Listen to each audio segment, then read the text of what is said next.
Okay, good evening students. कैसे हैं आप सभी लोग।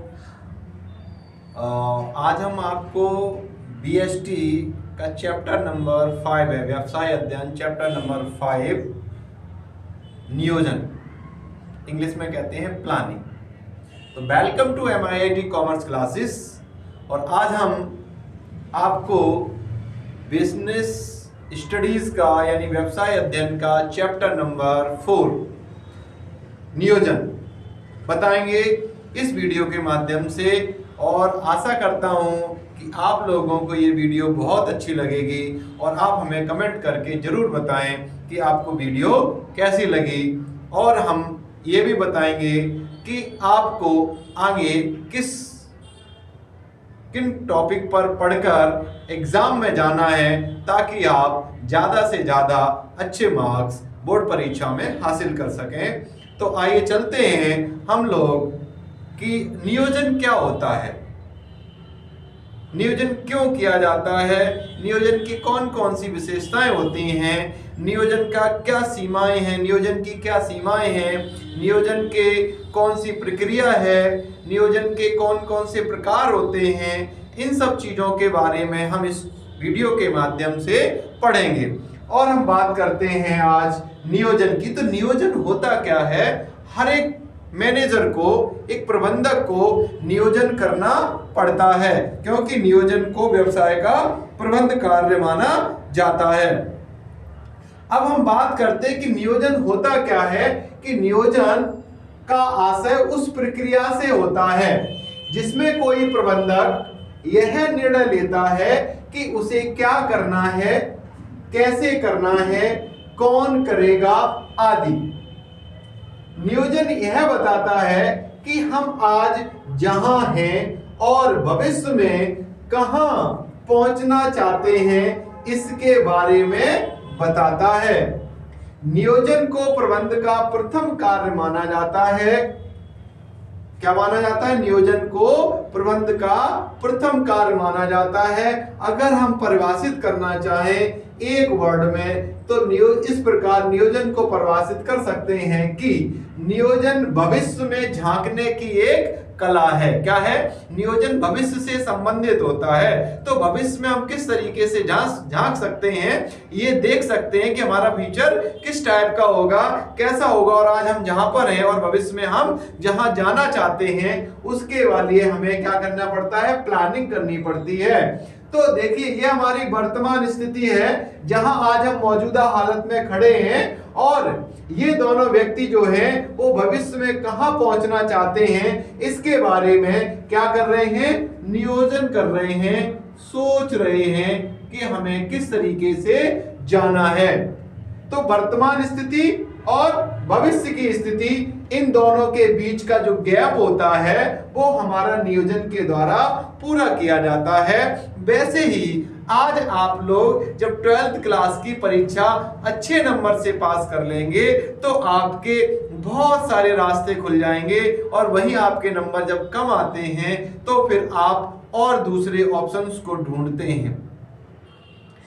ठीक, तो वर्तमान स्थिति आज आपकी वो है कि आज आपको क्या करना है। अगर आज आप अच्छे से पढ़ लेंगे तो वर्तमान में, यानी कि वर्तमान में आज आप अच्छे से पढ़ लेंगे तो भविष्य में आपका बहुत अच्छा होगा।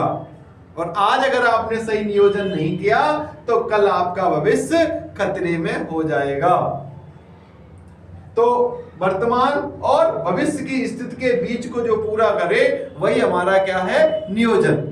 तो नियोजन जो होता है वो बहुत ही मानसिक तरीके से, मतलब एक बहुत कठिन निर्णय होता है। उसमें क्या करना होता है, कैसे करना होता है, कब करना होता है, क्यों करना होता है, कौन करेगा, ये सारी चीजों को शामिल किया जाता है। तो हम उसे नियोजन कहते हैं।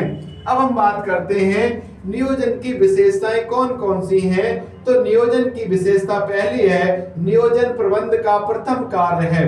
नियोजन को प्रबंध का प्रथम कार्य माना जाता है, क्योंकि नियोजन के आधार पर ही अन्य सभी कार्यों को किया जाता है। फिर आपको दूसरा पॉइंट आता है, नियोजन एक लगातार चलने वाली प्रक्रिया है। नियोजन कैसी है? एक लगातार चलने वाली प्रक्रिया है। नियोजन, जब हम एक काम के लिए नियोजन करते हैं, प्लानिंग करते हैं, और जब वो काम पूरा हो जाता है तो हम आगे के कार्यों के लिए नियोजन करते हैं। बस इस प्रकार हम कह सकते हैं कि नियोजन एक लगातार चलने वाली प्रक्रिया है।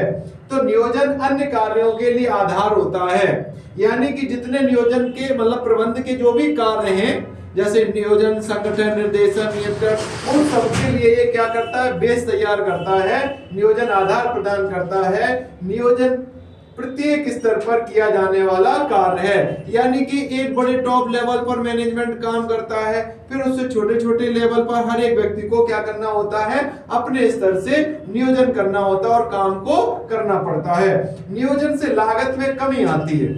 नियोजन की विशेषता क्या है? नियोजन लागत में कमी ला देता है, यानी कि अगर हम किसी काम की प्लानिंग करके चलते हैं तो उससे क्या होता है कि काम को करने की लागत कम आ जाती है। दूसरा पॉइंट होता है, नियोजन अनिश्चितता को कम करता है। नियोजन भविष्य में होने वाली घटनाओं को कम कर देता है, क्योंकि भविष्य में झांकने की एक कला मानी जाती है। और नियोजन से क्या होता है? दोहरा, बार बार कार्यों की जो रिपीटेशन होती है वो खत्म हो जाती है कि कौन व्यक्ति क्या करेगा, ये पहले से फिक्स कर दिया जाता है। नियोजन भविष्य से संबंधित होता है। किससे संबंधित होता है? नियोजन भविष्य से संबंधित होता है। नियोजन ये बताता है कि भविष्य में क्या करना है, कैसे करना है, कौन करेगा, ये सब चीजें। फिर आता है आपका लास्ट पॉइंट है, नियोजन एक मानसिक प्रक्रिया। नियोजन क्या है? एक मानसिक प्रक्रिया मानी जाती है। और नियोजन से बहुत सारे निर्णय, यानी कि एक प्रबंधक क्या करता है कि एक निर्णय लेने के लिए उसको मानसिक तौर पर तैयार होना पड़ता है, इसलिए नियोजन को एक मानसिक प्रक्रिया मानी जाती है। अब हम बात करते हैं नियोजन की सीमाओं के बारे में, लिमिटेशन ऑफ प्लानिंग।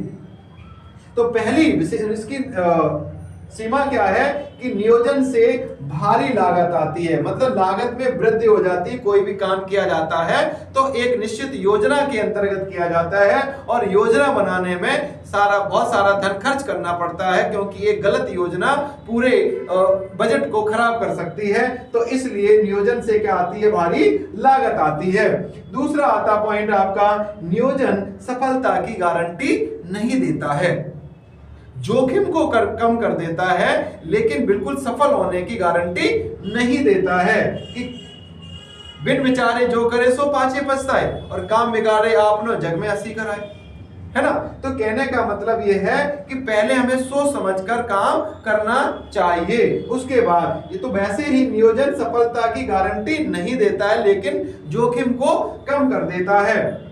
अगला पॉइंट आता है, नियोजन समय नष्ट करने वाली एक प्रक्रिया है। अब नियोजन समय नष्ट करने वाली प्रक्रिया क्यों होती है? क्योंकि नियोजन से क्या होता है कि एक निश्चित समय योजना के अनुसार वो काम किया जाना है और उतना समय उसमें लगेगा, ये फिक्स कर दिया जाता है पहले, इसलिए उससे पहले कम या बाद में नहीं कर सकते हैं।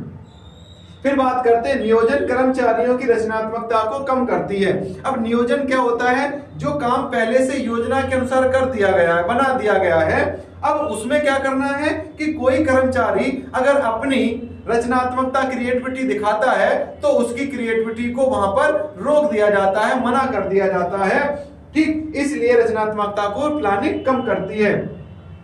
नियोजन बदलते वातावरण में उपयोगी नहीं होता है, यानी कि आपने मान लो सपोज कहीं एक प्रबंधक है तो उसने एक योजना बनाई, लेकिन योजना बनाई और योजना तब तक एनवायरनमेंट चेंज हो गया।